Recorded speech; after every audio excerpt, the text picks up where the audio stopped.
कबीर साहब ने कहा कि बादशाह ये क्या कहता है शेख तकी?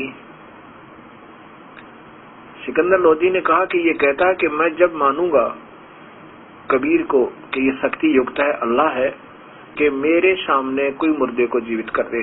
मैं वहां नहीं गया था रामानंद के आश्रम में और मैंने नहीं देखा इसने कोई मुर्दा जीवित किया है। और सिकंदर लोधी कह रहे हैं कि जब मैंने बताया कि मैं खुद जलन के रोग से ग्रस्त था, तो मेरे साथ ही रहता था, तेरे से कुछ नहीं हुआ, इस परवरदिगार ने सप्तस मात्र से मैं स्वस्थ कर दिया, फिर भी इसकी बुद्धि में नहीं आती दाता, ये तो राग द्वेष और महिमा का भूखा व्यक्ति है। अब मेरी आप ही रक्षा करो मेरे राज्य की। कबीर साहब ने कहा कि इसे कह दो कोई मुर्दा ढूंढ लावे और तेरा पीछा छूट जावे।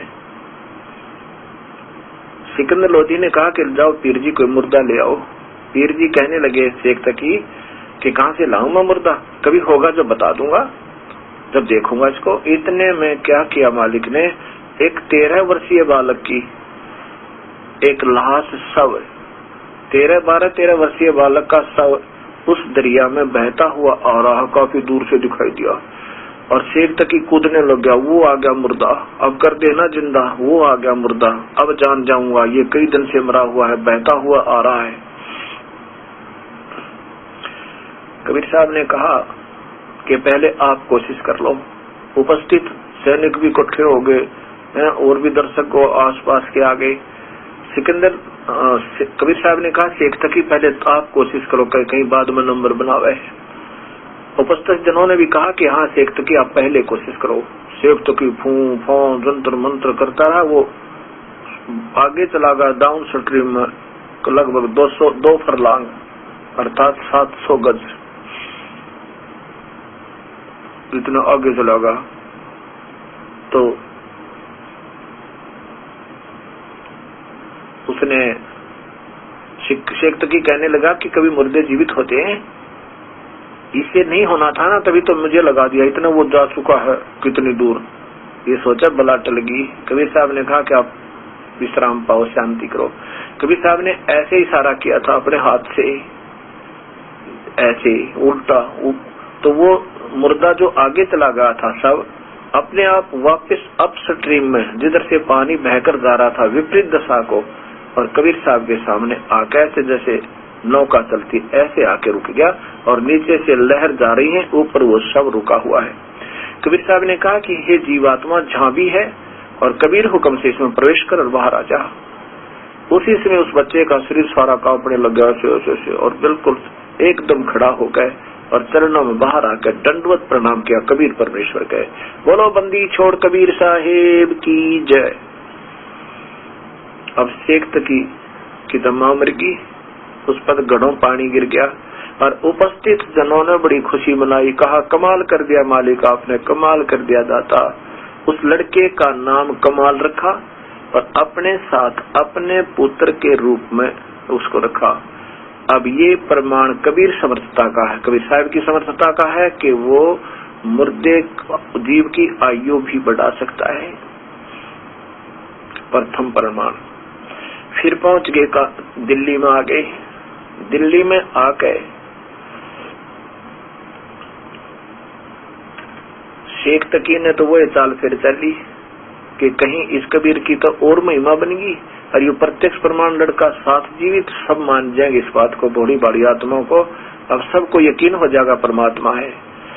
उसने सोचा इससे पहले और स्कीम बना दूं। जाके कह दिया कि राजा तो एक जादूगर को साथ लाए हुए है, कहते हैं एक लड़का मुर्दा जीवित कर दिया। वो सदमे में था, और सदमे में ऐसे हो जाता है, वो तो ऐसे हो जाता है, ये तो बहकाता है, ये जादूगर है, राजा को बहका लिया है। तो भाई राजा तो गया काम से, ये तो हिंदू होने वाला है, काफिर को साथ लिए फिरता है। तो भोली आत्मा मुसलमानों को फिर बहका दिया।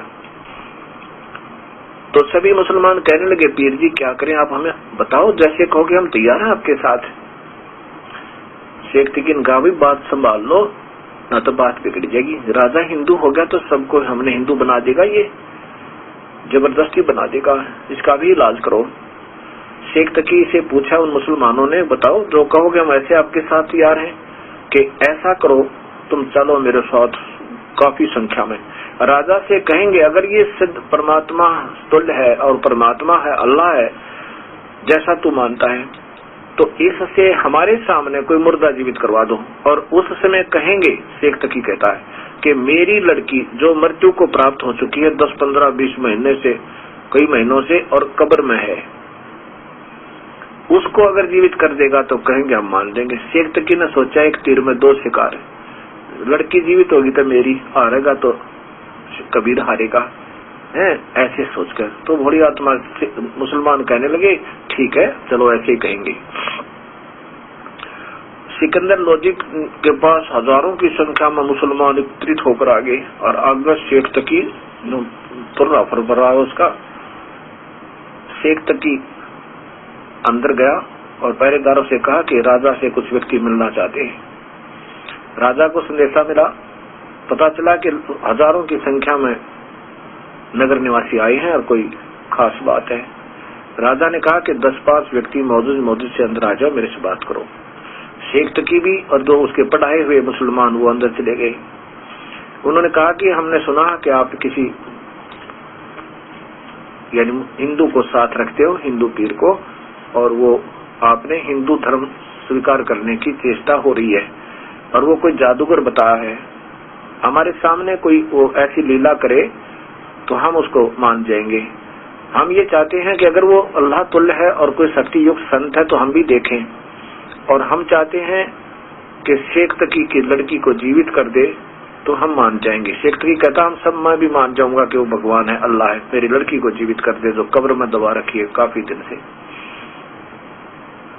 और नहीं तो फिर हम बगावत करेंगे। अब सिकंदर लोधी ने सोचा तो यूं था कि ये खुशी मनावेगा कि मुर्दा जीवित कर दिया, अब तो मान गया होगा। उसके विपरीत और नई चाल चल दी। सिकंदर लोधी मायूस होकर कबीर साहब के उस कमरे में पहुंचे जहां पर कबीर साहब को आदर से राजा ने विश्राम के लिए रोका हुआ बैठा रखा था, यानी आसन दिया हुआ था। मायूस होकर बैठ के उनके चरणों में जाके जानी जान कबीर साहब ने कहा कि क्या बात राजन, कोई राजकाज में दिक्कत आ गई क्या, बहुत मायूस नजर आ रहे हो। शेख सिकंदर लोधी ने कहा नहीं परवरदिगार आप बैठे सिर पे, ऐसी कोई बात नहीं है, लेकिन ये जो शेख तकी है ना मेरा गुरु, ये मुझे जीवन जीने नहीं दे रहा। जब से मैं स्वस्थ हुआ हूं इसका आग लगी हुई है।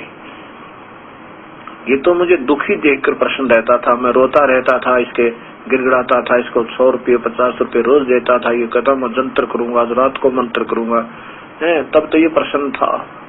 और अब मैं स्वस्थ हो गया और मुझे भगवान मिल गया, इसका आग लगी दाता। अब हजारों की संख्या में बड़ी आत्माओं को बहका कर ले आया और कहता है ये राजा काफिर हो गया, ये मैं जब जानू मेरे सामने, और मेरी लड़की को अब मुर्दा करके दिखाओ जो कब्र में दबा रखी है। वो लड़का तो सदमा में आया हुआ था, ऐसे हो ही जाता है। कबीर साहब कहने लगे चिंता ना करो, इसने मुझे तो जीने नहीं देना है, दुखी करना ही करना है राजन, पर ऐसे कह दो इस शेख तकी को कि आप मुनादी करवा दे सारे आसपास के क्षेत्र में कि आज से तीसरे दिन वो लड़की कब्र से निकाल कर जीवित की जाएगी। राजा खुश हो गया कि जो कह दिया मालिक ने सत्य है। उसने कहा भी ठीक है, परवरदिगार ने कहा है राजा और मेरे मालिक ने अर्थात कबीर साहब ने कि तीसरे दिन वो लड़की जीवित की जाएगी, और सब जगह मुनादी करा दो, किसी का और शक ना रह जाए। उस निश्चित दिन को लाखों और हजारों की संख्या में दर्शक एकत्रित हो गए। कब्र फड़वा दी। कबीर साहब ने कहा शेख तकी तू कोशिश कर ले पहले, कहीं फिर बाद में नंबर बनाए। उपस्थित जनों ने कहा कि दाता ये अगर इसके पास कोई शक्ति होती अपने बच्चे ने कौन मरने देवे और कौन कब्र में डाला है, ये तो फेल है, आप दया करो। कबीर साहब ने कहा शेख तकी की लड़की जीवित हो जा, नहीं जीवित हुई।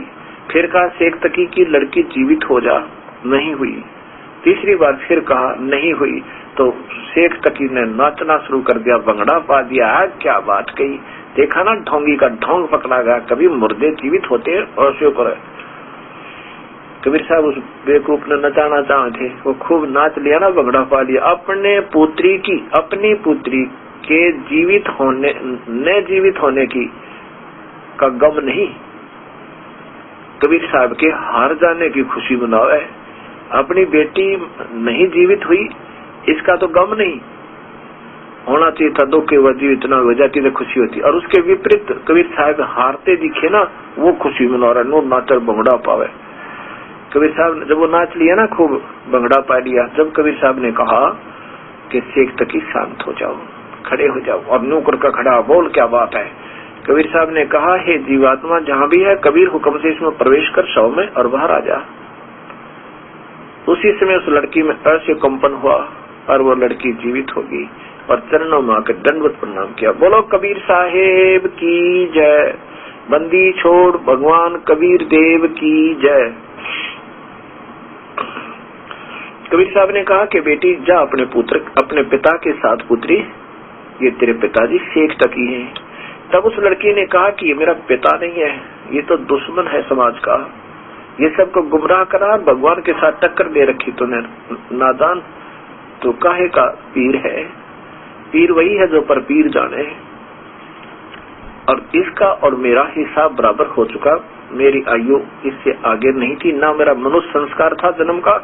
मैं तो अब 84 में जाने की तैयारी हो रही थी मेरी, तो ना जाने कहाँ का दुख उठाती। ये दया करी मेरे दाता ने। उस समय शेख तकी ने, सब उपस्थित लोगों ने कहा कि आपने कमाल कर दिया, कमाल कर दिया। उस लड़की का नाम कमाली रख लिया। वो भी 12-13 वर्ष की लड़की थी, अपनी बेटी की तरह कबीर परमेश्वर ने अपने पास रखा, और लड़की ने शेख तकी के साथ जाना मना कर दिया। और उस समय 1.5 घंटे तक प्रवचन किया उस लड़की ने। कबीर परमेश्वर की रजा से उनको दिव्य दृष्टि दी दाता ने। अपने पिछले 3 जन्म बताए कि मैं भी पहले राबिया नाम की लड़की थी, और 4 वर्ष मैंने इस कबीर परमेश्वर का उस समय नाम लिया था जब ये आए हुए थे। कभी ऐसे प्रकट हो जाते हैं ये, कभी ना कभी ये वही परमेश्वर है।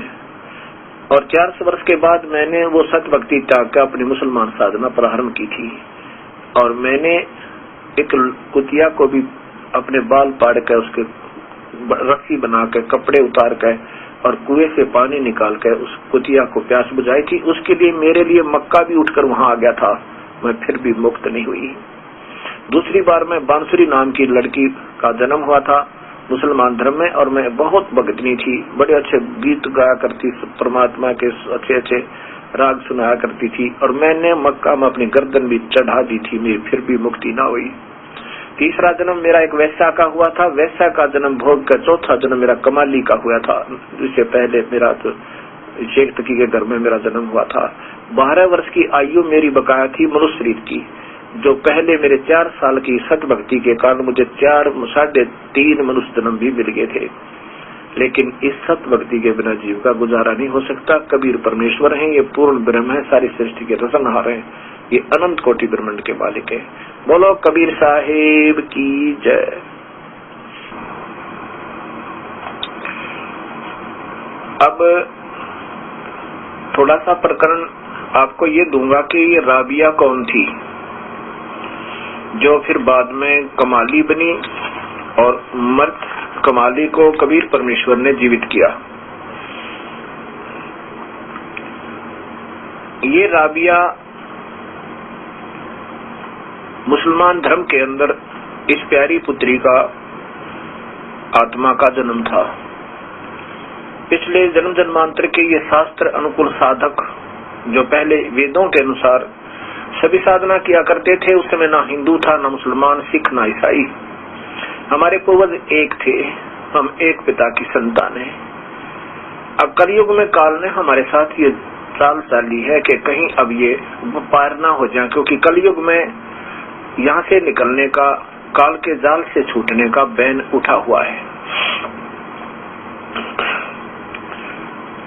ये लड़की बहुत श्रद्धालु थी, प्रभु की तलाश थी, आत्मा निर्मल थी इसकी।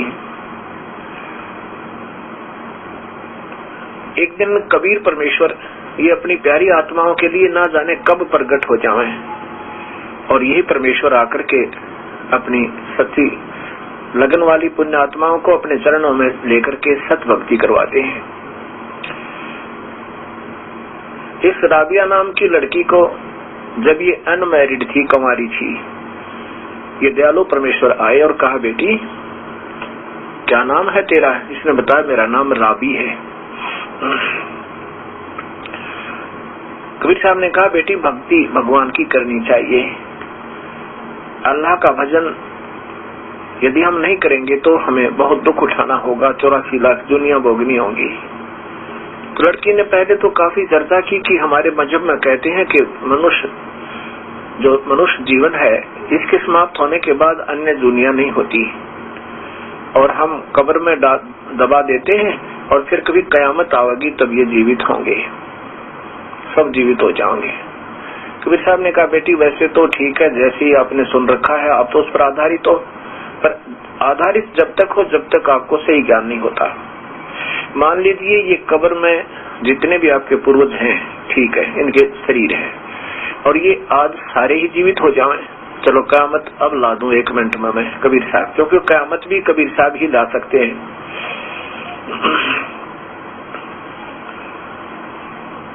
तो फिर क्या होगा? क्या ये अपने पूर्वजों को आप अपने घरों पर रख लोगे? वृद्ध हो जाना, अब भी कोई वृद्ध हो जाता है बूढ़ा दादा दादी, उसकी मुश्किल हो जाती है हमें, उसका कोई बीमार हो जाता है या कोई तकलीफ हो जाए, उसके दस्त लग जाए तो हम ये सोचे भगवान इसकी मिट्टी संगवा ले, हे अल्लाह इसको उठा ले। और वो बूढ़े बूढ़े जो सारे जीवित हो गए, को 80 साल का, को 200 वर्ष का, को 250 वर्ष के, कैसे मार लोगे उनको? फिर हंसने लगी हुआ, कहने लगे जी ये बात तो आपकी ठीक है। कबीर साहब ने कहा बेटा वो जीवात्मा चलेगी अपना जीवन पूरा करके, अब वो नहीं आएंगी और अपने हिसाब से फिर उनका पुनर्जन्म होता हुआ आ रहा है और जो साधना सही है वही करनी चाहिए। तो लड़की ने बताया कि हम सही साधना करते हैं, हमारे हजरत मोहम्मद जी ने जो रास्ता बताया इसके समान इस पृथ्वी पर कोई मार्ग नहीं है, हम नहीं मानेंगे। तब कबीर साहब ने कहा बेटी ठीक है, हजरत मोहम्मद जो है बहुत प्यारी आत्मा थी, प्रभु की अच्छी आत्मा थी, वो हमारी ही आत्मा थी, लेकिन वो काल के हाथों चढ़ गई और उस काल ने उस प्यारी आत्मा को पहले गुमराह कर दिया, अपने दूत भेज के, अपने फरिश्ते भेज के, बाई फोर्स डरा धमका के और अपने दुखा के ऊपर किए नकली लोग, उस मेरी प्यारी आत्मा को इसने फिर अपने चरणों अपने ही नशे में रख दिया। जब उसमें थोड़ी बहुत भक्ति हुई तो 6, 7, 10 शादियां करवा दी और फिर वो बेचारा मेरी बात को नहीं माना। मैं उनसे मिला था और मैं पूर्ण परमात्मा अल्लाह हूँ। वो कहने लगी नहीं जी अल्लाह आकार में नहीं आ सकता, अल्लाह तो निराकार है। कबीर साहब ने कहा बेटिया क्या बताऊं तेरे तय, तुम्हारे जो ये अब वर्तमान गुरु है ना मुल्ला और काजी, ये पीर, इनको स्वयं मालूम नहीं इस कुरान शरीफ में क्या लिखा है। इस पवित्र शास्त्र में, पवित्र शास्त्र कुरान के अंदर, कुरान शरीफ में सूरत फुरकानी 25 नंबर और आयत नंबर 52 से 59 तक स्पष्ट लिखा है कि वो कबीर परमेश्वर है, उसी ने सारी सृष्टि को रचा और उसी की भक्ति हमने करनी चाहिए। उसकी खबर किसी बाखबर से पूछ कर देखो, वो संत बताएंगे। तो मैं उसकी खबर बताने आया हूँ जो कुरान शरीफ में लिखा है।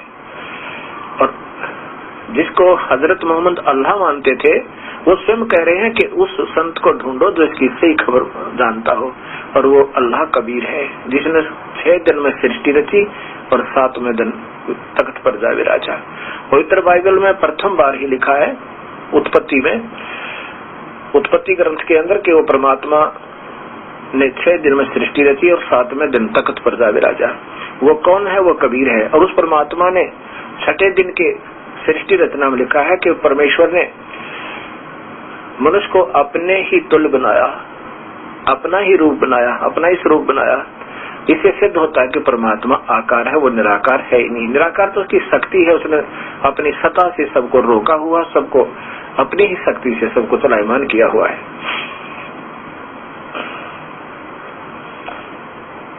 तो नहीं मानती है, काफी देर फिर सत्संग सुनाते हैं प्रभु, फिर वो लड़की मान जाती है, कहती है प्रभु फिर क्या करूं, हम तो रोजे भी रखते हैं। बेटी रोजे रख लो या ना रख लो, इससे कोई लाभ नहीं। यदि हम खाना ना खाने या खाएं उससे क्या लाभ होगा? कहते हैं इंद्रियों पर कंट्रोल हो जाता है। हुआ किसी की इंद्री पर कंट्रोल?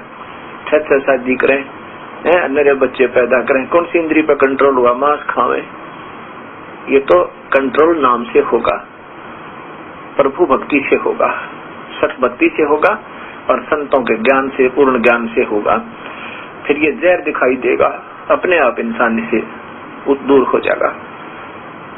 और कहते हम तो ईद और बकरीद इनको तो भोजन वो प्रसाद रूप में खाते हैं। कबीर साहब ने कहा बेटी मांस नहीं खाना चाहिए, प्रसाद तो हलवा बना लो, खीर बना लो, उस दिन बढ़िया पूरी तारो और बर्फी बना लो, रसगुल्ले खाओ, गुलाब जामुन खाओ, ये मांस खाना है नहीं बेटा, प्रभु नाराज होगा। कहीं नहीं लिखा मांस खाने की। ये जो बाद में फरिश्तों ने गुमराह कर दिया आपके पूर्वजों को, उन प्यारी आत्माओं को, वो मांस को छुआ भी नहीं करते थे। और हजरत मोहम्मद जी ने कभी मांस नहीं खाया, तो अब बनावटी बातें बना करके उनको भी कहते होंगे, लिख दिया होगा किताब आप पे आप, वो कभी मांस नहीं खाया। वो पैगंबर पाक पुरुष साहिब के अब्दाली 1,80,000 को सौगंध जिन नहीं कर चलाया। नबी मोहम्मद नमस्कार है राम रसूल कहाया, 1,80,000 को सौगंध जिन नहीं कर चलाया। अर्ज कर उस पर अल्लाह तकत है खालिक बिन नहीं खाली, और वो पैगंबर पाक पुरुष साहिब के अब्दाली। 1,80,000 अनुयायी हुए थे मोहम्मद जी के, उन्होंने कोई मांस नहीं खाया। कसम है उनको, मैं कसम खाकर कहता हूँ। तो लड़की को विश्वास हुआ, और ठीक से महाराज जी बिल्कुल नहीं खाऊंगी मांस। ठीक है, आप रस्म मनानी है अपना, जाइए मस्जिद में जहाँ वो मना रहे हो, लेकिन बैठ कर अपना मैं मंत्र दूंगा, उसका जाप करते रहिए। उस लड़की ने उपदेश ले लिया और लगभग 4 वर्ष तक बिल्कुल डट कर साधना की। फिर वह जवान होगी। लड़की ने यहाँ तक सोच लिया था राबी ने कि मैं शादी नहीं करवाऊंगी, प्रभु पाऊंगी, अपना जीवन सफल करूंगी। लेकिन ये समाज जो है काफी बंधनों में बंधा हुआ है। माता पिता को चिंता हुई कि कुंवारी लड़की शादी से मना करती है, कैसे रखेंगे जवान लड़की को घर पे, ये नहीं हमारे बस की बात है। जब लड़की ने बिल्कुल स्पष्ट मना कर दिया कि मैं शादी नहीं करवाऊंगी, दोनों माता पिता बैठकर खूब रोते हैं, बहुत रोते हैं। अल्लाह सद्बुद्धि तो इस मेरी पुत्री को, हे मालिक, या क्या कहानी बन गई हमारे जीवन में। बहुत परेशान हुए, 6 महीने तक ऐसे रोते रहे, बुरा हाल कर दिया। तब राबिया ने सोचा भी ये तो माता पिता की तो बहुत बुरी हालत होगी। तब राबिया ने सोचा कि माता पिता का तो बुरा हाल हो गया, और कहा ठीक है माता पिता, मैं शादी करवा लूंगी। लड़की ने सोचा कि मैं अपने पति से बात करूंगी, जाके उससे फैसला कर लूंगी, शादी होगी। एक बहुत बड़े अधिकारी थे, बहुत बड़े ऑफिसर से, बहुत नेक आत्मा था, प्रभु से डरने वाला था। शादी होने के बाद राबिया ने अपने पति से कहा कि मैं आपसे एक बात करना चाहती हूँ। राबी के पति ने कहा कि बोलो क्या बात है। राबिया ने कहा कि मैं शादी जरूर करवा ली है, लेकिन मैं संतान उत्पत्ति नहीं करूंगी। ये मेरा फर्स्ट एंड फाइनल डिसीजन समझना, ये मेरा अंतिम और प्रथम ये मेरा फैसला है। यदि आप मुझे मजबूर करोगे तो मैं आत्महत्या कर लूंगी, मैं बच्चे उत्पन्न नहीं करूंगी। वो बहुत नेक आत्मा था। राबिया के पति ने कहा कि राबिया, आपने निकाह कबूल क्यों किया? राबिया ने बताया कि मेरी मजबूरी थी, इसलिए मैंने निकाह कबूल कर लिया। मेरे पिता ने बहुत बुरा हाल कर लिया था, रो रो के। मैंने उनसे मना कर दिया था शादी का। 6 महीने तक न खाना खाया और बिल्कुल मृत्यु को प्राप्त होने वाले हो गए थे। समाज के डरते हैं, अपनी इज्जत और बेइज्जती के डरते हैं। तब मैंने उनसे कहा था ठीक है अब शादी करवा लूंगी मैं, इसलिए मैंने निकाह कबूल किया था। अब मैं शादी नहीं करूंगी। ये बात सोच लो, अगर मेरी हत्या चाहते हो तो सुबह मेरा जीवन नहीं मिलेगा आपको। वो बहुत दयालु था। वो कहने लगा भाई मैं क्यों पाप का भागी हूँ, पर ठीक है राबिया, एक बात आप सुन लो, जैसे आपके माता पिता का समाज और इज्जत थी, ऐसे हमारा भी है। आपने समाज की दृष्टि में मेरी पत्नी रूप में रहना होगा, और मेरी तरफ से तो मेरी बहन के तुल्य होगी, लेकिन घर से बाहर जाने नहीं दूंगा। वो कहने लगी मुझे मंजूर है। या अल्लाह, या अल्लाह, बड़ी सुनी है कबीर, अल्लाह अल्लाह कबीर, बड़ी सुनी आपने। उस प्यारी आत्मा उनके पति ने राबिया के लिए अलग मकान बना दिया और 2 सेविकाएं छोड़ दी। जब राबिया होगी, और उसने स्वयं अपनी दूसरी शादी करवा ली। जब राबिया होगी 50 और 52 साल की आयु की, और देखा कि वो कभी भी घर से बाहर नहीं निकलती, प्रभु भक्ति में लीन रहती है, अपना जैसा भी क्रिया था, क्योंकि उसने वो कबीर साहब की भक्ति त्याग दी थी। फिर वैसे ही रोजे, ईद, बकरीद सारे मनाने लगी थी और नमाज भी रोज पढ़ती थी, कुरान शरीफ का भी पाठ किया करती थी। ऐसे प्रारंभ कर दिया। जब 52-53 वर्ष की हो गई, एक दिन अपने पति से कहा कि मैं हज करना चाहती हूँ, यदि आप आज्ञा दो तो। वो कहने लगा मैं क्यों मना करूं, आप जा सकते हो, आप जाइए मक्का में, बड़े शौक के साथ जाइए, कहो तो आपके लिए कोई ऊंट गाड़ी या ऊंट का प्रबंध करवा दूं। वो कहने लगी, राबिया ने कहा नहीं, मैं पैदल जाऊंगी अपने प्रभु के लिए। राबिया वहां से प्रस्थान कर देती है। रास्ते में जब जा रही थी, एक सुनसान जंगल में एक कुआं था। कुएं पर ना बाल्टी यानी कोई पात्र नहीं था पानी निकालने का, और न ही कोई रस्सा। आसपास कोई गांव भी नहीं था, कोई नगर नहीं आसपास से 2-4 किलोमीटर तो पहला। वहां एक कुतिया बहुत प्यासी थी, और वो कभी राबिया के पैरों की तरफ आवे और कभी कुएं की तरफ झांके। कभी राबिया के पैरों चरणों की तरफ आवे, कभी कुएं की तरफ झांके। ऐसे मानो कह रही हो कि मैं प्यासी हूँ, मुझे पानी पिला दे, नहीं तो मेरी मृत्यु हो जाएगी। इतनी प्यासी, और साथ में उसके मासूम बच्चे वहीं पर घूम रहे। राबिया ने देखा कि कुतिया मरेगी, साथ में ये पूरा परिवार मरेगा। हे मालिक, या कौन बनी? न आसपास कोई जल निकालने का पात्र है, न कोई रस्सा है। लड़की ने आव देखा न ताव देखा, अपने बाल पाड़े, अपने बाल ऐसे खसाखस पाड़ गए और लहू लवाण होगी। और इतनी लंबी रस्सी बनानी पड़ी, क्योंकि पहले पानी बहुत गहरा होता था कुओं में। और अपने ही कपड़े उतार के और उनको फिर कुएं में नीचे जाकर भिगोया अच्छी तरह, और फिर उसको बाहर निकाला। ऐसे एक मटका फूटा हुआ आधा हिस्सा कुएं के साथ रखा था, और उसमें वो पानी निचोड़ दिया ऐसे कपड़े, और फिर निकाला, फिर निचोड़ दे, फिर डबोया, फिर निचोड़ दे, और कुतिया के मुख पर डाला। यानी बहुत प्यासी थी, बहुत पानी पिया बेचारी ने। इस प्रकार कुतिया के पानी पी लेने के उपरांत स्वयं भी अपनी प्यास बुझाई, उन्हीं कपड़ों को निचोड़ गए। और फिर वो सिर अपना लहू लुहान जो हो गया था, उन गिले कपड़ों से पूछा, फिर पानी में डाला, फिर वो कपड़े धोए, फिर वो कपड़े पहन लिए। पहनकर कपड़े फिर सोचा कि अपनी मंजिल को तय करूं, अर्थात मक्का की तरफ प्रस्थान करूं। इतने में मक्का अपने स्थान से उठ कर वही पूरी बिल्डिंग और कुएं के साथ में आकर ऐसे लगी जैसे रेलगाड़ी प्लेटफॉर्म पर लगती है। राबिया जो ही ने मक्का देखा, एकदम मक्के में प्रवेश किया। उस राबिया प्यारी आत्मा के प्रवेश करते ही मक्का वहां से उठकर चल पड़ा। जिस समय मक्का अपने स्थान से उठकर गया,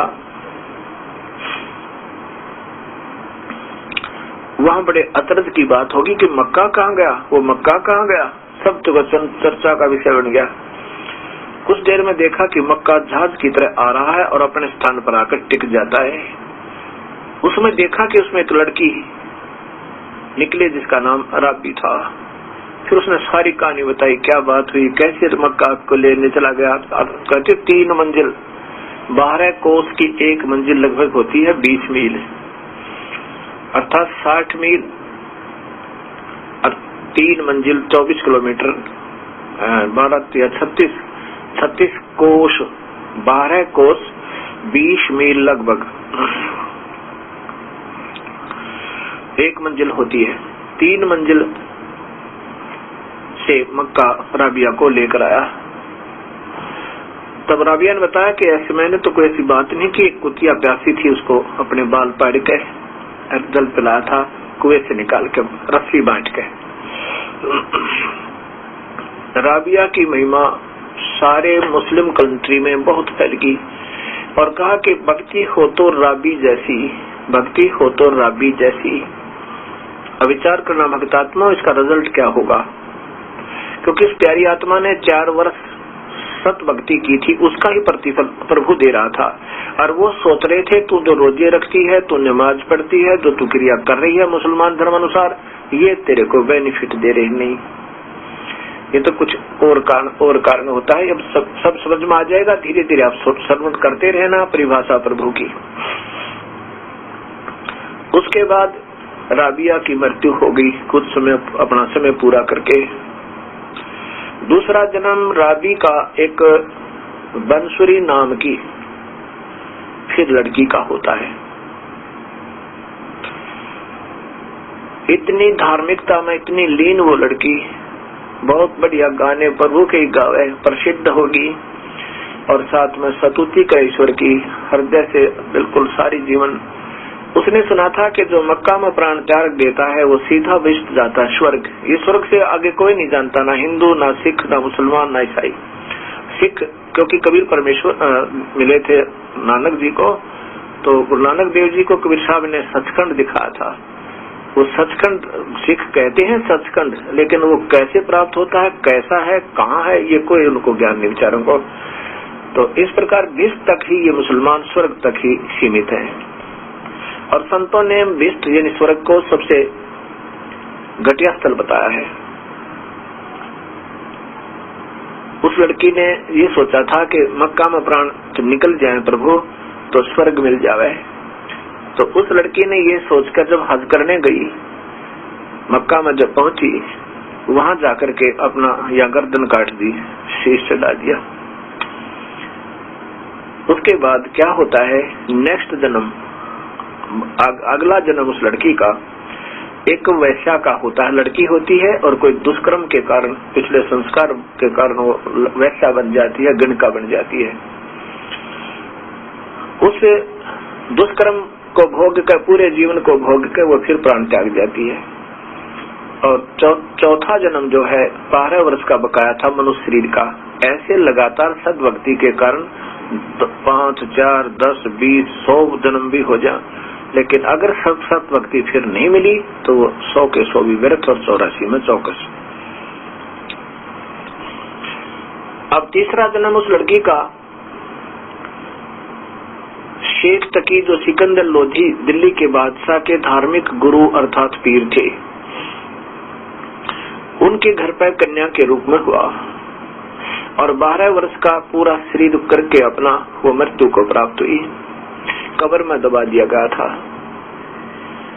उस कबीर परमेश्वर दयालु ने फिर कारण बनाया, शेख तकी के अंदर ऐसी प्रेरणा बन गया दुश्मन, और उसका बेनिफिट अपनी बेटी को देना था। उस राबिया को फिर जीवित किया, अर्थात फिर उसका नाम कुछ और था, फिर उसका नाम जीवित करके कमाली रखा। और वो लड़की कबीर परमेश्वर के साथ रहने लगी, और उस लड़की को फिर आगे भविष्य की भक्ति दी और साथ में मुक्ति की।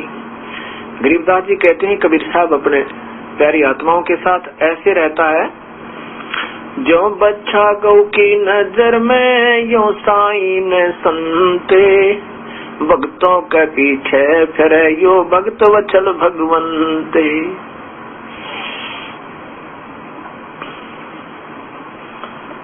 जो जन मेरी शरण है ताका हूँ मैं दासी, गैल गैल लाग्या फेरू हूँ जब तक धरती आकाशे। कि कबीर साहब अपनी प्यारी आत्मा जो एक बार इनकी शरण में आ जाए फिर काल बहलो तो बुकात बहका लेता है, लेकिन फिर भी दयालु आकर हमारी फिर मदद करता है। अब भक्तात्माओं आपको समझ में आ गया होगा, ये सतकथा शंका आपका निवारण अवश्य हुआ होगा कि भगवान श्री कृष्ण भी प्रभु हैं। ये एक ही ब्रह्मांड में एक विभागीय मंत्री हैं और इनके पिता काल हैं, जो 21 ब्रह्मांड के प्रभु समझो। एक ब्रह्मांड में एक ब्रह्मा, एक विष्णु, एक शिव, और ये स्वयं ही काल एक ब्रह्मांड में ब्रह्मलोक के अंदर महाब्रह्मा, महाविष्णु, महाशिव रूप में रहता है। और वो चतुर्भुज रूप में, वो जो इसका वास्तविक चतुर्भुज रूप है वो भी किसी को दर्शन नहीं होते। केवल ये चतुर्भुज रूप त्रिलोकीय विष्णु है, यही यहाँ पर दृष्टिगोचर होते रहते हैं।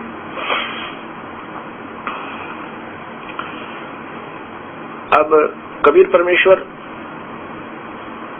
और श्री कृष्ण भगवान के अंदर कितना अंतर है ये स्वयं समझ जाओगे। भगवान श्री कृष्ण ये प्रभु हैं और प्रभु जैसे गुण होते हैं। जैसे मंत्री में भी राहत दे सकता है, एक राज्य का मंत्री, प्रांतीय मंत्री, एक विभाग का मंत्री, और प्रधानमंत्री जो मुख्यमंत्री जो लाभ देगा वो मंत्री नहीं दे सकता, और जो प्रधानमंत्री राष्ट्रपति जो लाभ देगा वो मंत्री कभी नहीं दे सकता एक प्रांत का। ऐसे ही समझना, जैसे मोरध्वज के पुत्र, राजा मोरध्वज के पुत्र ताम्रध्वज को जीवित कर दिया था क्योंकि उसकी आयु बकाया थी, लेकिन अपने ही सगे भांजे सुभद्रा के पुत्र अभिमन्यु जी को नहीं जीवित कर पाए, जिससे पांडवों का कुलनाश हो रहा था। इकलौते पुत्र थे उस समय, और भगवान श्री कृष्ण भी रो रहे थे, भगवान श्री कृष्ण की बहन सुभद्रा भी रो रही थी। और फिर उसके बाद भगवान श्री कृष्ण के सामने सारा यादव कुल विनाश को प्राप्त हुआ। भगवान श्री कृष्ण भी तीर लग जाने से मृत्यु को प्राप्त हुए, लेकिन वो वहां कोई बचाव नहीं कर पाए क्योंकि उनका ऐसा ही प्रारब्ध था। ये प्रारब्ध को नहीं चेंज कर सकते। मासा घटे न चल बधे बिद न लिखे जो लेखे, सच्चा सतगुरु में टिके है ऊपर मार मेख। मासा घटे ना चल बदे, विधाता ने जो लेख लिख दिए, ना राम मिटा सके, ना श्री कृष्ण मिटा सके, ना श्री राम मिटा सके, ना ब्रह्मा विष्णु महेश खत्म कर सके, और ना ही ये निरंजन कर सके। विधाता कौन है? कबीर परमेश्वर। अब आपको धीरे धीरे समझ में आएगा कि पूर्ण ब्रह्म ही सारे कार्य को कर रहा है, अर्थात उसने संविधान बना रखा सबका, और उस संविधान में फेरबदल वो स्वयं ही कर सकता, अर्थात कर्म चेंज कबीर परमेश्वर ही कर सकता। हमारे कर्मों में फेरबदल और कोई नहीं कर सकता। हमारे संस्कार बढ़ा सके, हमारी आयु बढ़ा सके। कबीर परमेश्वर की महिमा आपने सुनी कि सम्मन के पुत्र सेव को स्वयं सम्मन ने करद से काट दिया था, उसकी गर्दन काट डाली थी, और कबीर परमेश्वर ने जीवित कर दिया था, निशान भी नहीं था कि कभी कटा था। उसके बाद उनकी मुक्ति भी की और पार किया। ये तो समझो मोरध्वज और ताम्रध्वज जैसा उदाहरण हुआ, क्योंकि सेव की भी आयु बकाया थी।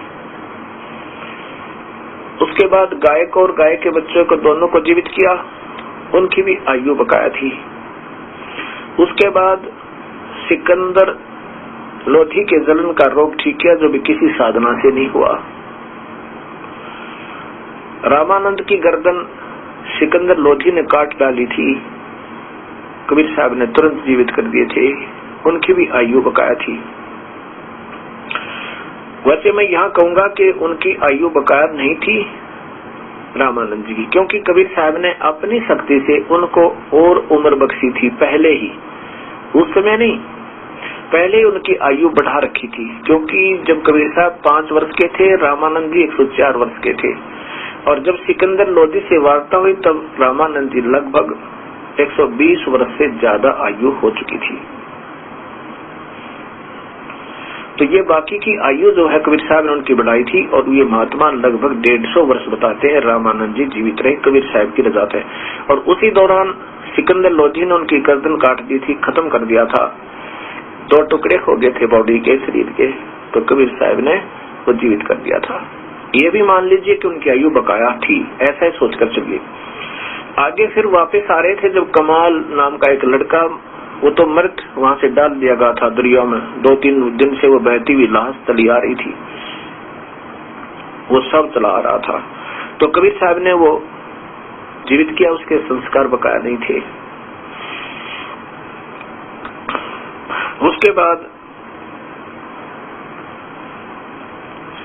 ये शेख तकी की लड़की कमाली, जो कि काफी दिनों से मृत हो जाने के बाद कब्र में उसको दफना रखा था, अंतिम संस्कार किया हुआ था, उसको कब्र फुड़वा के जीवित किया, उसकी आयु बकाया नहीं थी। ये प्रमाण आपके सामने प्रत्यक्ष है। कबीर परमेश्वर चारों युगों में आते हैं और चारों युगों में एक नाम तो उनका सुप्रसिद्ध रहता है, उसमें कोई बदल नहीं करते, कोई बदलाव नहीं करते, और अन्य दूसरे भी रूप बना करके आते रहते हैं और फिर बता भी देते हैं कि मेरा वास्तविक नाम कबीर है। त्रेता में आए, जब सतयुग में आए सतसुकृत नाम से, त्रेता में आए मुनिंद्र नाम से। उनका वर्तमान नाम मुनिंद्र भले ही था, लेकिन वो बताया करते थे कि मैं वो कबीर परमेश्वर हूँ, सारी सृष्टि का रचनहार हूँ, मेरा वास्तविक नाम कबीर है। और त्रेता युग में मुनिंद्र नाम से, द्वापर में करुणामय नाम से, और कलयुग में उसी वास्तविक नाम से कबीर परमेश्वर। वैसे इनका वास्तविक नाम कबीर है। इसको कवि कहें, जैसे यजुर्वेद, यजुर्वेद कबीर देव, सीधा नाम इनका कबीर देव है। ये कबीर देव ही कहलाते हैं। हम इनको कबीर साहिब कहते हैं। सीधा कबीर बहुत कम बोलते हैं, वैसे बोल देते हैं, लेकिन कबीर साहिब बोलते हैं। वास्तव में प्रभु यही है, इसलिए कबीर देव इनका वास्तविक नाम है। इसलिए वेदों में वो कबीर नाम वर्णित है, जो प्रभु का वास्तविक नाम है।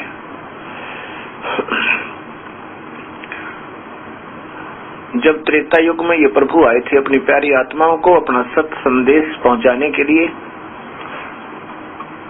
उसमें कुछ मुख्य दृष्टांत आपको सुनाऊंगा। मुनिंद्र नाम से वो प्रभु आए हुए थे, उसमें ऋषि मुनिंद्र नाम से इनको जाना जाता था। अपनी सत भक्ति का संदेश दिया करते थे। एक नल और नील दो भक्त आत्मा थी। वो बहुत भोले दिमाग के थे, लेकिन प्रभु में लगन बहुत ज्यादा थी, और वो शिल्पकार भी थे, इंजीनियर समझो। पहले कोई डिग्री नहीं हुआ करती, पर नेचुरल गुण, कुदरती गुण हुआ करते थे। उनको बहुत भयंकर बीमारी होगी। उन्होंने सभी ऋषियों से आशीर्वाद भी लिया, उनके द्वारा बताई गई सब साधनाएं भी कर चुके थे, परंतु उनको कोई लाभ नहीं हुआ। बहुत परेशान थे। एक दिन उनका भाग्य उदय हुआ, कबीर परमेश्वर के सत्संग में जहाँ पर हो रहा था उनके पास पहुंच गए, और जहाँ ही कबीर परमेश्वर की उन्होंने वचन सुने और फिर आशीर्वाद लिया, तो ऐसे ही उनको आशीर्वाद दिया, सिर पे हाथ रखा, हाथ रखते ही वो दोनों स्वस्थ हो गए। उनकी फिर ऐसी श्रद्धा बनी अपने प्रभु में। कबीर साहब ने कहा, बेटा नाम लो। उन्होंने कहा कि हम भक्ति तो कर रहे हैं, ऐसे ऐसे अपनी सब क्रियाएं बताई। कबीर साहब ने बताया कि जो भक्ति तुम्हारे ऋषि लोग तुम्हें बता रहे हैं गुरुदेव, ये तो ब्रह्म साधना है, और ब्रह्म ये स्वयं काल है, और यही सभी को नचा रहा है। बेटा ये भक्ति तेरी तुम्हारी पूर्ण नहीं है, अधूरी है। हमने पूर्ण परमात्मा की भक्ति करनी चाहिए, जिससे हमारा आपका जीवन छुटकारा हुआ है। अब वो दुखी हो रहे थे। जब उनको सुख मिल गया तो कहा, प्रभु हमें उपदेश दे दो। नाम दे दिया, शिष्य बना दिए। अब नदियों के किनारे पे ऋषियों के सत्संग हुआ करते थे। ये दोनों भक्तात्मा नल और नील बहुत सेवा किया करते थे, बहुत सेवक थे, साधु सेवी थे, और हाथ जोड़कर प्रार्थना कर करके उनके कपड़े धोते थे, उनके कौपीन धोते थे, बर्तन साफ किया करते थे, उनको नहलाते थे। जब वो स्नान करते थे तो कमर मसलते थे। ऐसे ही जब समागम हुआ करते थे तो नल और नील सभी ऋषियों से प्रार्थना करके उनके बर्तन, उनके कपड़े, आधी धोने के लिए, साफ करने के लिए ले जाते थे। दरिया पर बैठकर के सत्संग में सुनी हुई बातों की बहुत चर्चा करने लग जाते थे, मस्त हो जाते थे। और किसी का लोटा बह जाता था, कोई गिलास खो गया, किसी का करमंडल गया, किसी का लंगोट खो गया, किसी के धोती गुम होगी, किसी का कुर्ता गया। ऐसे वो दो चार एक दो वस्तु रोज गुम कराया करते थे। तब ऋषि लोग कहा करते थे, भाई हमारा गिलास नहीं, कोई कहता मेरी धोती नहीं है, कोई कहता मेरी करमंडल कहाँ गया जो तुम साफ करने के लिए लेकर गए थे, कोई कहता मेरा लंगोट नहीं है। वो कहते हमें तो मालूम नहीं दाता, हम तो जो लेकर गए थे जो के तो ले आए। दूसरे जो सेवक जाते थे उन्होंने कहा कि जी ये तो नल और नील ये दोनों साथी हैं, और वहां बैठकर प्रभु की चर्चा करने लग जाते हैं, बर्तनों को पानी में भिगो के, कपड़ों को पानी में भिगो के, और जो सत्संग में सुनी हुई बातें थी उनकी फिर चर्चा करते थे। आज गुरुदेव ने ऐसा बताया, आज गुरुदेव ने ऐसी कहानी सुनाई, ओहो, और जी वो कपड़े बह जाते हैं, ये ध्यान नहीं देते। ऋषियों ने कहा, भाई नल और नील, भाई तुम हमारी सेवा मत करो, हम अपनी सेवा स्वयं कर देंगे बेटा। अब हम इतनी दूर रहते हैं जंगल में, कहाँ से तुम रोजाना कुर्ता लाएंगे, कमीज लाएंगे, कहाँ से हम धोती लाएंगे, कहाँ से रोजाना लोटे गिलास कटोरी थाली लाएंगे। बेटा हम अपनी आप सेवा कर लेंगे, तुम रहने दो। रोने लोग जाते थे, पैर पकड़ लेते थे, मैं हमारी सेवा ना छीनो दाता, अब के बहुत ख्याल करेंगे, नहीं गुम होने देंगे। फिर वही हालत।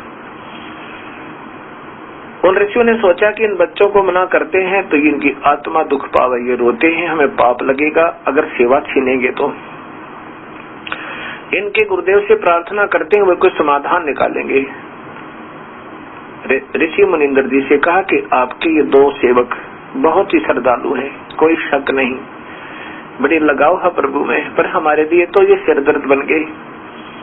हम मना करते हैं, हमारे कपड़े मत धो, हमारे बर्तन साफ मत करो, क्योंकि ये ले जाते हैं 4 वस्तु, लाते हैं 2 वस्तु वापस, हमें बहुत परेशानी होती है ऋषिवर। आप इनको कहो कि हमारी सेवा ना करें, पर आपका आदेश मानेंगे ये। उधर से जब नल नील ने ये बात सुनी कि गुरुदेव बाब आदेश देंगे कि तुम सेवा मत करना, उससे पूर्व ही उनके गुरुदेव के चरणों में गिर के दोनों के दोनों याचना करते हैं, प्रभु हमारी सेवा ना छीनना दाता, कोई सजा दे देना। अब क्या हम बिल्कुल नहीं कोई वस्तु गुम करेंगे, हम नहीं करेंगे दाता। ऋषियों ने कहा जी इनके बस की बात नहीं, ये जानबूझकर नहीं गुम कर दे, ये वहाँ प्रभु चर्चा में लीन हो जाते हैं और फिर हमारे लिए मुसीबत हो जाती है। कबीर साहब ने कहा भाई ठीक है, खूब सेवा करो बेटा, आज के बाद तुम्हारे हाथ से कोई भी वस्तु नहीं डूबेगी, इवन स्टोन भी, पत्थर तक भी नहीं डूबेंगे और लोहा भी नहीं डूबेगा, वो तैरा करेंगे। कपड़े और बर्तन तो कहना ही क्या, सब कुछ नहीं डूबेगा तुम्हारे हाथ से, जो तुम्हारे हाथ से सप्रश हो गया। ये बात चलती रही, ठीक हो गया। उसके बाद नल और नील के हाथ से कोई वस्तु नहीं डूबा करती, कपड़े भी भरा हुआ पानी का बेला कटोरा जो का तो ऊपर ही तैरता रहता था। कुछ दिनों के बाद सीता जी का हरण हो जाता है वनवास से, जब भगवान श्री राम और सीता और छोटा भाई भ्राता श्री लक्ष्मण वहां चित्रकूटी में रहा करते थे। लंका का राजा रावण सीता जी को धोखा देकर उठा ले जाता है। कैसे उठा ले जाता है कि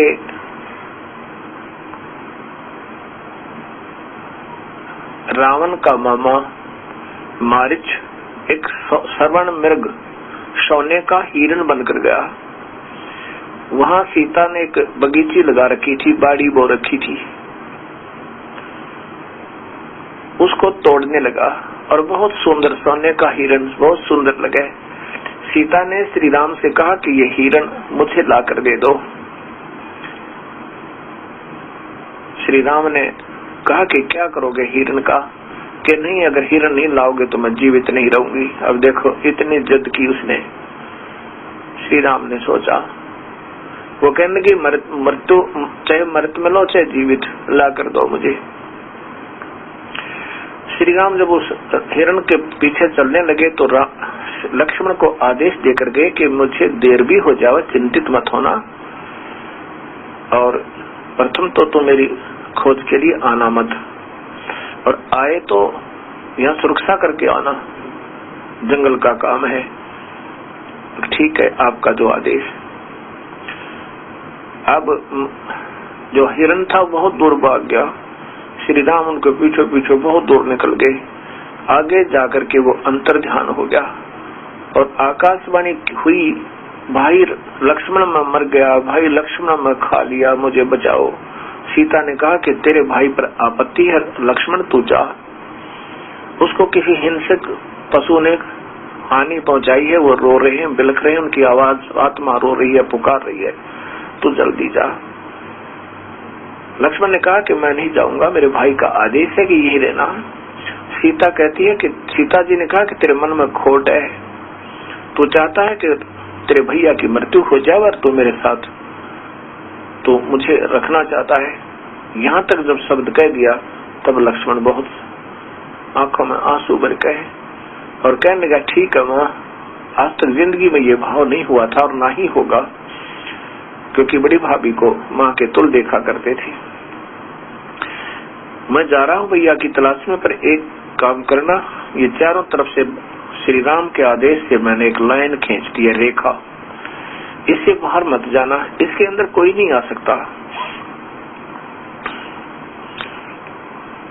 लक्ष्मण बहुत दूर पहुंच गया, श्री राम से मिला, वो बिल्कुल ठीक ठाक थे।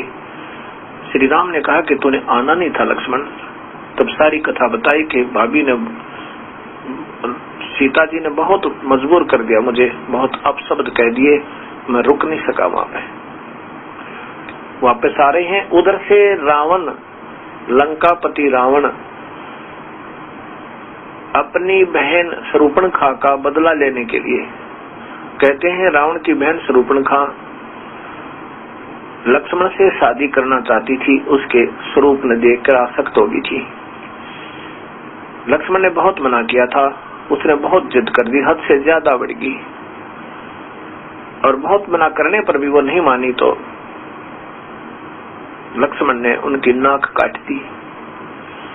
वो फिर रावण के पास गई थी, रावण से सब कहानी बताई, तो रावण ने उस प्रतिशोध को लेने के लिए ये सब रचना रची। एक साधु का वेश बनाकर सीता की कुटिया पर आकर कहा कि माई भिक्षा दो। पहले साधु को द्वार से खाली नहीं जाने दिया जाता था। सीता जी ने कहा कि आप यहाँ अंदर आकर ले जाओ, यहाँ कुटिया से ले जाओ। जो ही रावण ने आगे जाना चाहा कुटिया की तरफ, रेखा के नजदीक आया तो उसमें से लपट निकली नो आग की, एकदम फूंक दे जैसे बिजली का सपारक हो आकर, एकदम 2 कदम वापस गया रावण और कहा कि तुम साधु को मारना चाहते हो, तुमने ऐसा यहाँ पर ये रचना रची हुई है, अगर भिक्षा देनी है तो इसे बाहर आकर दो, नहीं तो साधु रुष्ट हो जाएगा। पहले संतों की महिमा की आड़ में राक्षस लोग ऐसी गलतियां कर जाते हैं। सीता जी ने सोचा साधु महात्मा है, क्या फर्क पड़े, और लेकर आटा और उस रेखा को पार करके उसकी झोली में डालने लगी। तभी यहाँ से बाजू पकड़ के और अपने पीछे लटका लिया और लेकर आकाश मार्ग से उड़ के और जाके अपने 9 लखा कैद में बंद कर दिया। वहां बहुत यातनाएं दी। जब श्री राम और लक्ष्मण वापस आए तो सीता नहीं थी। बहुत बुरी तरह रोते हैं, इधर उधर डकराते हैं, वृक्षों से पूछते हैं, रो रो के। उसी समय ऊपर से शिव और पार्वती देख रहे हैं।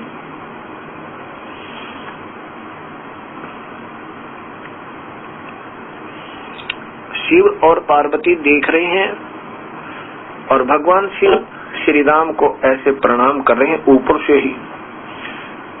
पार्वती अर्थात सती जी ने कहा कि आप किसको प्रणाम कर रहे हो? कि ये त्रिलोकी नाथ विष्णु अवतार ये दशरथ पुत्र श्री रामचंद्र जी है। सीता सती जी ने कहा, अर्थात पार्वती समझो, पार्वती तो बाद में बनी थी लेकिन फिर भी उसी से, क्योंकि आज पार्वती जी की महिमा गाई जाती है। पार्वती ने कहा कि ये भगवान थोड़ा ही हो सके, तो राजा दशरथ का पुत्र है। शिव ने कहा कि मैं जानता हूं इसकी महिमा को, तू नहीं जानती, ये प्रभु है, ये श्री हरि ही आए हुए हैं। पार्वती ने कहा कि भगवान है तो रो क्यों रहे हैं कि इनकी पत्नी को किसी ने उठा लिया। अब यहाँ विचार करना भक्तात्माओं, ये दास जो बताना चाहता है इन कथाओं को फिर सुना के, कि इस काल के हाथ में सबकी बुद्धि है। ये कहता जब चाहे मैं ज्ञान प्रदान कर देता हूँ, जब चाहे ज्ञान को हर लेता हूँ, और जब चाहे इनकी बुद्धि को ऑन कर दूं, जब चाहे मैं ऑफ कर दूं, क्योंकि उसके पास रिमोट है। तो यहाँ श्री राम की बुद्धि ऑफ कर दी कि उसको मालूम नहीं कि सीता को कौन उठा लेगा। अब यहाँ क्या कहते थे हमारे जो अज्ञानी गुरु थे पहले, वो कहते थे लीला कर रहे थे, वो तो सब जानी जानते, सब मालूम था, पर लीला कर रहे थे। या क्या लीला? इसलिए लीला कर रहे थे कि 33 करोड़ देवताओं को रावण ने अपनी कैद में बंद कर रखा था, उनको छुटवाना था ना, इसलिए सीता का अपहरण करवाया। चलो वो बात तो हम मान लेंगे, अब ठीक है, भगवान ने कोई लीला करनी थी कि देवताओं को छुटवाने के लिए कोई बहाना बनाना था, बना लिया, सीता उठ गई। और इससे बड़ा बहाना क्या होगा? और उसी समय फिर दुनिया से पूछने की क्या लीला थी, पत्नी उठ जाए फिर लीला करे। उसी समय लेकर सेना और दबोचते गर्दन रावण की, पता तो था ही, जानी जानते, तो फिर ये लीला की आवश्यकता नहीं थी। और तो लीला मान सके, यहाँ लीला नहीं थी, क्योंकि काल इनको नचा रहा है और ये हिस्ट्री पहले ही लिखी हुई है काल ने। क्योंकि जब गौतम ऋषि ने की पत्नी के पास इंद्र दुष्कर्म करने के लिए गया था, जब गौतम ऋषि ने अपने आंखों देख लिया था उनको, तो श्राप दे दिया था अपनी पत्नी अहिल्या को, कहा था कि तू पत्थर की होगी। अहिल्या ने कहा था, भगवान हे पतिदेव, हे ऋषिवर, मेरा दोष नहीं है, ये राक्षस इंद्र, ये दुष्ट आत्मा आपका स्वरूप बना करके मेरे पास आया था और मैं पहचान नहीं सकी, मेरा कोई दोष नहीं है, आप तो अंतर्यामी हैं, आप देख सकते हो, मेरा कोई दोष नहीं था, मुझे क्षमा कर दो। इंद्र को श्राप दे दिया था गौतम जी ने कि तुम्हारे 1000 स्त्री की योनियां हो जाएंगी सारे शरीर पर, और अपनी पत्नी को गुस्से में श्राप दे दिया, तू पत्थर की होगी। तब उसने बहुत विनय की थी अहिल्या ने कि मेरे को कुछ रहम कर दो, मेरा अक्षमा कर दो, मेरा अपराध नहीं था। तब गौतम ऋषि ने कहा कि देखो वचन दो गया, मेरे से कहा गया ये वापस नहीं हो सकता, कुछ राहत दे दो। अहिल्या ने कहा और कहा, पूछा कि मेरी कब मुक्ति होगी, मैं पत्थर की बनी हुई हूँ, बनूंगी तो फिर उसके बाद कब मैं वापस आपके पास आऊंगी।